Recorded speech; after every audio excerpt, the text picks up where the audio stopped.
Hi! இந்த வீடியோவில் நாங்கள் எப்படி ஒரு கீபோர்டில் இருக்கிற சி கீயை எப்படி நாங்கள் தெரிஞ்சு கொள்ளலாம்னு பார்க்க போகிறோம். எல்லா கீபோர்ட்லேயும் இப்படி தான் கீஸ் இருக்கும். இந்த கீஸில் வந்து எல்லா 2 பிளாக் கீஸை தெரியும் பார்த்தீங்கன்னு சொன்னால், அதாவது 3 பிளாக் கீஸும் 2 பிளாக் கீஸும் இருக்கும். அதில் வந்து நாங்கள் இப்படி இந்த 2 பிளாக் கீஸுக்கு முன்னால் இருக்கிறது சி என்று சொல்லுவோம். இந்த 2 பிளாக் கீஸ் இருக்கிறதுக்கு முன்னால் இருக்கிறது சி. எல்லா ஒக்டேவ்லேயுமே அப்படி தான் இருக்கும். இங்கேயும் பார்த்தீங்கன்னு சொன்னால் 2 பிளாக் கீஸுக்கு முன்னால் இருக்கிறது சி.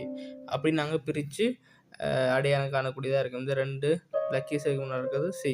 இப்போ இதில் வந்து இந்த கீபோர்டில் இங்கே இந்த 2 பிளாக் கீஸ், அப்போ இதில் ஒரு சி, இதில் 2 சி, இதில் 3வது சி, இப்படி இதில் 4வது சி.